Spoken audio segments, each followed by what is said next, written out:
monsters using fleece, felt, and sometimes old sweatshirts. The beauty of a monster is that there is no wrong way to make one.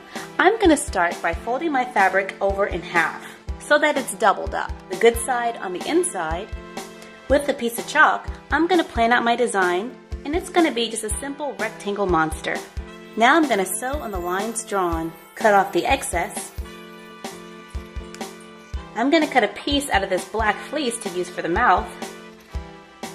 Plan out where I want it, and then I'm going to take my scissors and make a small hole right in the middle of where I'm going to put the mouth. Being careful not to cut through to the other side, now I can flip my fleece right side out. Stuff it with pillow fluff. Cut out a tongue and teeth. You can glue them into place, but if you plan on washing it, you might want to sew it. Thread your needle, tie the end. Begin stitching the black portion of the mouth on with black thread.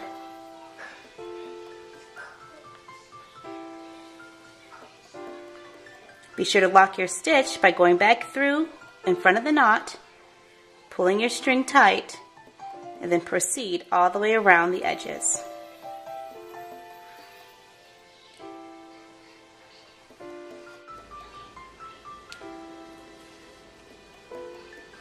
After getting all the way around, tie off your string,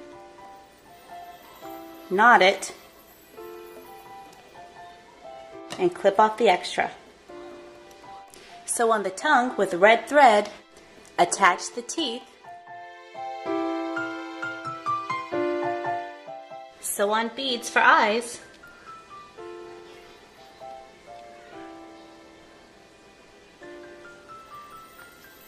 smush them around to give them legs, and you're done.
Keep in mind that everything that I ever show you is from my own trial and error. I do not know the actual terms and names for a lot of these things.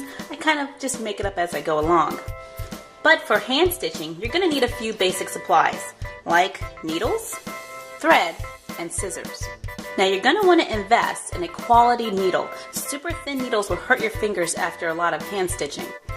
And felt is a great way to practice your hand stitching because it's fairly easy for the needle to go right through.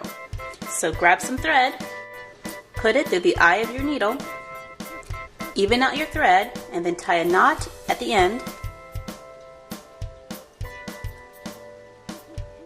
If I want to sew these two pieces of felt together so that I can flip it later, I'm going to do a straight stitch that goes in and out. So I'm just going to go in to begin with, but then I'm going to come back up through, and I'm going to do what I call lock a stitch, where I put my needle back through right before the knot. This will help to secure your stitch so that it doesn't come out while you're sewing. Now I'm just going to go back and forth. Just go that way, then come back this way, trying to judge and space it as evenly as I can. When you're done stitching, just run your needle back through and then back through again. So you have all your pieces on the same side, and you can tie a knot. double it, and cut off the excess. Now if I want to attach this on the top, I'm going to get my needle ready just as before, and if it's possible to go from the back, well then that's always where you want to start because you can hide your beginning and end stitches. But if it's not, I'm going to neatly start from behind the first layer, go up through, lock my stitch, then go back in right at the edge, go straight down, and then I'm going to turn my needle to the side and go over to the next point where I want it to come out. Go up, then go straight down and turn it and come to the side and come up. And then I'm just going to try to do this as neatly and as evenly as I possibly can until I've sewn or stitched what I would like. The more you practice, the better you'll get.